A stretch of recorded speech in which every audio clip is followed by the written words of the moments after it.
9 years I've been married to that woman. Won't go easy losing her. Well, now, there's still hope, Mr. Bastian. Last night that fellow Willett trying to kill her like he done, and now this. There's no reason to think Carl Willett fired that shot. There's plenty of reason. He wouldn't have stood up to no gunfight just to cover for somebody else. I say he fired that shot himself. I knew Carl a long time. He wasn't the kind. Sure you knowed him, Marshal. Real good friends, the two of you. I seen that right off. That's why I figured I couldn't count on no help from the law. I think you've said about enough, Red. All I asked for was for you to do your job, Marshal. I sure don't see what... How is she, Doc? Well? I'm sorry, Red. It was just too long before I got to her. She was awful weak to start with. What kind of a doctor are you, anyhow? Well, the best I know how to be. I'm sorry. Sure, you're sorry. That makes it fine. Take it easy, Red. Looks like you got a visitor, Mr. Bastian. Huh? There's a wagon pulling into the yard. Why, that's the same... Same what? He's a peddler. Tinware and stuff. He come through here this morning heading west. What the devil's he doing back?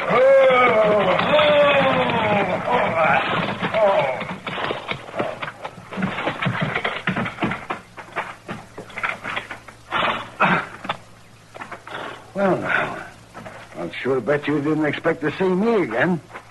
What do you want? My horse went lame on me other ways. I ain't got no horses to sell. Oh, that's too bad. Well, say, did you get rid of that big snake? What snake, mister?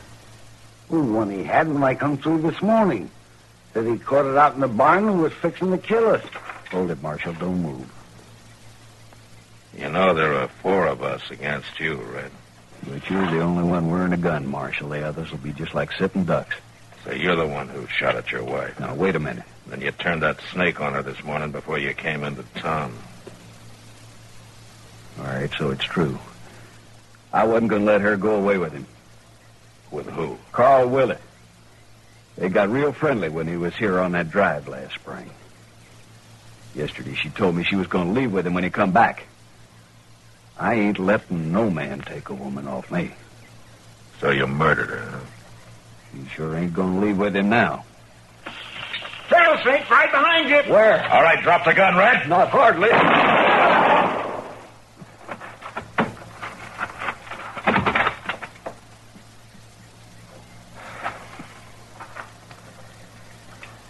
Thanks, Chester.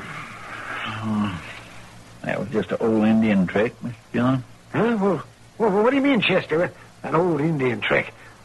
Well, Doc, you just stick a snake's rattle on the point of your knife and snap the handle with your thumbnail. See?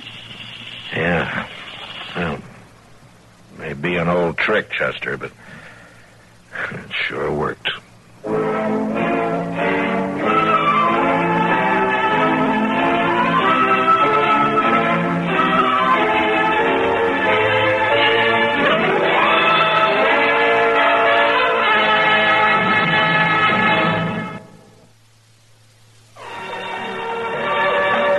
Gunsmoke. Produced and directed by Norman Macdonnell, stars William Conrad as Matt Dillon, U.S. Marshal. The story was specially written for Gunsmoke by Les Crutchfield, with editorial supervision by John Meston. Featured in the cast were Vic Perrin, Harry Bartell, and James Musser. Harley Bear is Chester, Howard McNear is Doc, and Georgia Ellis is Kitty. This is George Walsh inviting you to join us again next week for another story on Gunsmoke.